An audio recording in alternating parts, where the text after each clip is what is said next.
Hello and welcome to a pre-recording of the candidates and agents briefing session. This is tailored for the local government elections scheduled for Thursday, the 5th of May 2022. My name's Rebecca and I'm the Electoral Services Manager here at Cardiff Council, and the purpose of the candidate and agent briefing session is a run through of who's who with regards to the election here in Cardiff Council, some key dates, if you're standing in the election, the qualifications and disqualifications, a short overview with regards to nomination papers. We'll run through the different agents that you can appoint to support you in your campaign, postal voting, poll day, the verification account, and there'll be a separate session then with regards to candidate spending. So this presentation is one of three presentations that we're pre-recording to support candidates and agents. There will be a second presentation which will be on nominations only, and it will be a more informative session on how to complete a county nomination paper. And the third one, I will split down for the verification and count to run through what to expect on Friday, the 6th of May. The series of sessions are also live, and there'll be one on the 10th of March at 5 p.m. and one on the 15th of March at 2 p.m. So who's who in terms of Cardiff Council and managing the election? So the returning officer and electoral registration officer is Paul Orders. The deputy returning officer is Davina Fuel, and the electoral services manager is myself, Rebecca Light. You'll notice that the count and the poll is split into the four constituencies of Cardiff, and these will be supported by the count managers. So the first one being Donna Jones, who will be overseeing the count for Cardiff Central. Cardiff North will be managed by Ian Allwood. Cardiff South will be managed by Gary Jones, and Cardiff West will be managed by Davina Field. So the key objectives of today's presentation and the briefing for candidates and agents is to raise awareness of the poll and the voting methods.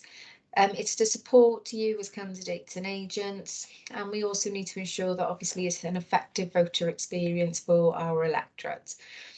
We will remain transparent and ensure that there is an accurate verification and count so that you have confidence in the process.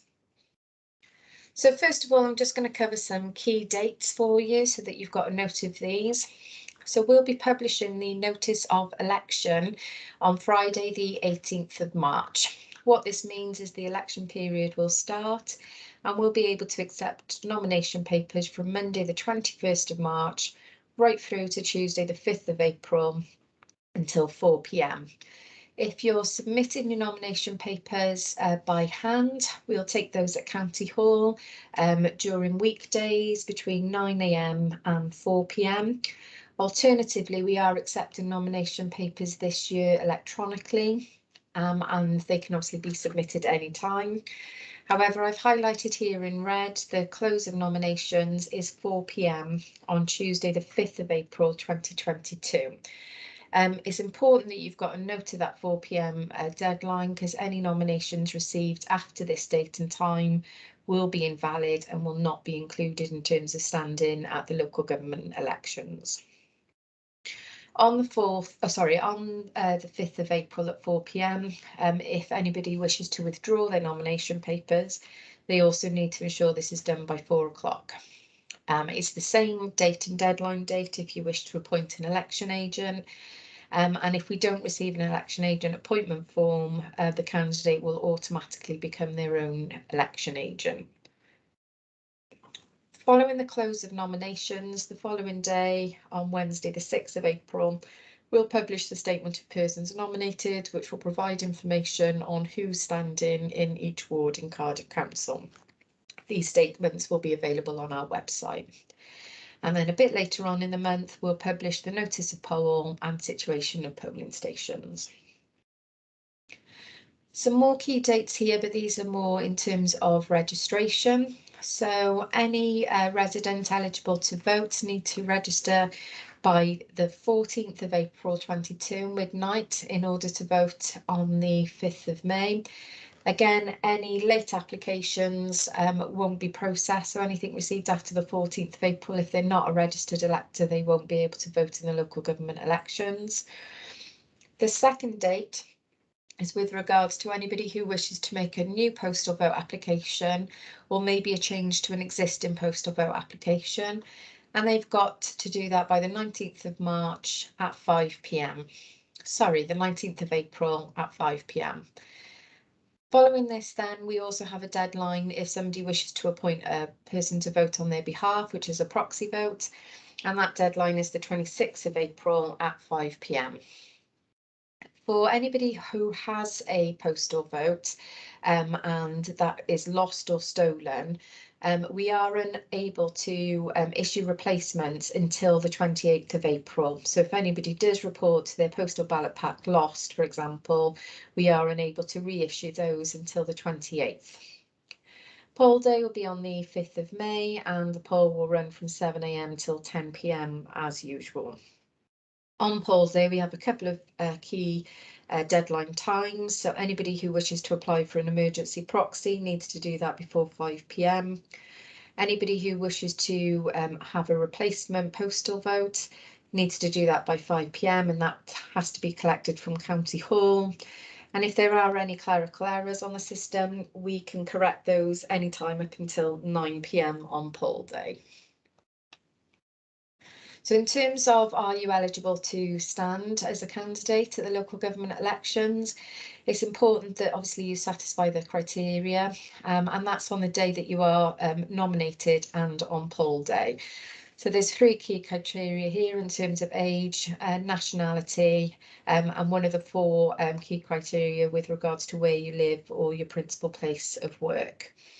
There is a separate session on nominations only, so we would recommend that obviously you either attend one of the candidate and agent briefing sessions or follow the nominations only presentation for a step-by-step guide. Disqualifications can be quite complex and it is the responsibility of the candidate to ensure that they are qualified and to check that there are no disqualifications for them.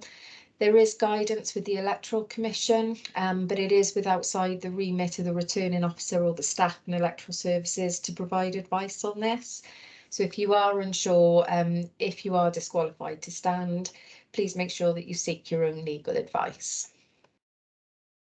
So submitting your nomination papers, again, make sure that you've got a note of the deadline date, the 5th of April at 4 p.m. All candidates must submit the nomination form and the home address form. If you're standing for a political party, you'll also need to submit the certificate of authorisation and the party emblem request form. A couple of pointers with regards to submitting your nomination papers. Please take care when submitting these. Mistakes may invalidate your nomination. Write clearly on your paperwork and make sure that obviously we're able to read the full details that you've provided. We welcome any informal checks of your nomination papers and we can do that electronically if you want to email them across to us. And just remember that nomination forms and the additional paperwork can be delivered by hands or electronically by email. They cannot be delivered by post. So if you wish to submit your nomination paper electronically, which is new for this year, it's important that you use the email address elections@cardiff.gov.uk. This email address can also be used for queries and informal checks, but please note if you submit your nomination papers to any other email address, they may be invalid and may not be counted towards standing at this election. If you are submitting your nomination paper electronically, if you're doing this for an informal check, in the subject heading, please type informal check LGE 22. And if you're submitting a nomination paper formally, please enter in the subject heading formal nomination submission LGE 22. That's just to help us in the office to ensure that obviously any emails coming through can be tailored to the right person to process for you. And again, make sure you've got a note of the correct email address when submitting these. So the nomination paper will include details of obviously your full name and address. It's important that all candidates complete the new statement of party membership. Complete and sign your declarations, as these are obviously confirming that you are qualified to stand in the local elections. And your paperwork will also need to be witnessed, so ensure that that's obviously completed and signed by a witness for you as well. The optional parts of the nomination paper are the commonly used name. So this is any name that you're known as different to respect of your actual name. And the description, which is important because what's typed in the description or written in the description is what will be printed on your ballot paper. For this election, there is a home address form, and this needs to be completed by all candidates, and it's got exactly the same deadline date and time of 4 p.m. on the 5th of April. Part 1 of the home address form provides details of your home address and where your qualification for your qualifying address is applicable for. And Part 2 is for anybody who does not wish for their home address to be made public. So this means that we will not print your home address on the ballot paper or statement of persons nominated if Part 2 is completed. If you are standing for a political party, party candidates must have written permission to use the party name or description, and this comes from the nominating officer. We do accept these forms if they are signed by somebody else, as long as there is additional paperwork to confirm that that person is authorised to act on the nominating officer's behalf. So please make sure this is provided if the nominating officer isn't the one to sign your paperwork. The certificate allows the use of a party name or a particular description, and we'll confirm this with the Electoral Commission and the registered details there. And again, reinforcing the deadline date and time of the Tuesday, the 5th of April.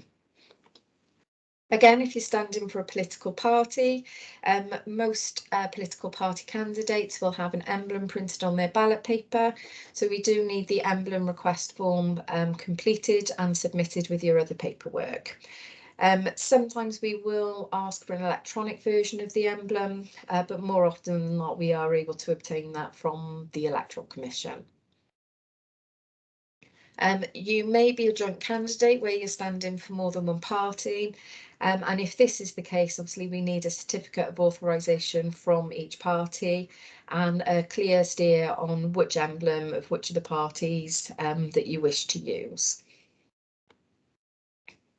So with regards to the local government elections, you do need, standing as a county candidate, you do need to appoint an election agent. And the election agent is a person responsible for the proper management of the campaign, and in particular its financial management. So all county candidates must have an election agent, but if we don't receive the paperwork for one, by default you will be appointed as an election agent. And again, same deadline date and time, 5th of April, 4 p.m. There are other agents that you can appoint to support your campaign. First one being polling agents who can attend the polling station.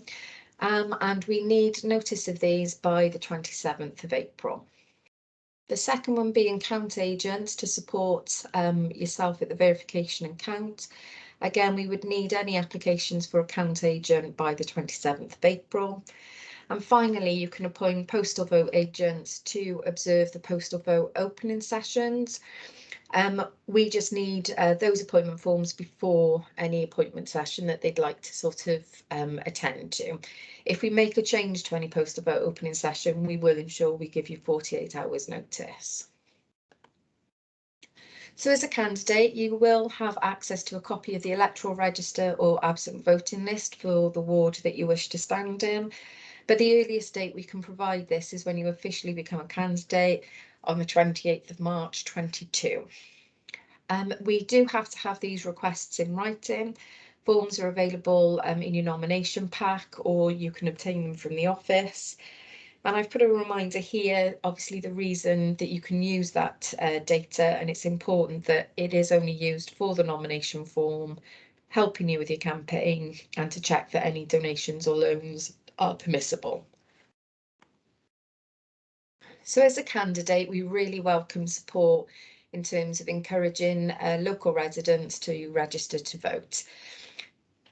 In terms of this, you need to be aware of the deadline date, which is Thursday, the 14th of April, midnight, because as I mentioned, anybody applying after this date won't be added to the register to vote on the 5th of May. The quickest way, and the one that we use to promote voter registration, is using the gov.uk register to vote website.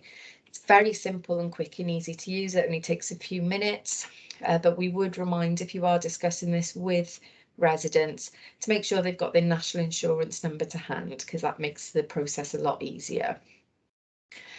We do receive applications where the national insurance number isn't provided, but it does mean that the process is a little bit longer, because we may ask for evidence of their identity, things like passport or driving licence. So the quickest way is to do a full application with their national insurance number. But again, really welcome any support in terms of managing, encouraging people to register to vote. Absent voting, again, if you do encourage or you discuss absent voting with any electors, please ensure that you're aware of the 2 deadline dates. So if anybody wishes to vote by post, the deadline date is Tuesday, the 19th of April at 5 p.m. And if anybody would like to appoint somebody to vote on their behalf as a proxy, the deadline date is the 26th of April, again at 5 p.m. There's quite a few rules in terms of campaigning and do's and don'ts. And again, we would ask candidates and their agents to refer to the Electoral Commission guidance. We've also published a separate briefing note on campaigning and the use of placards on our website.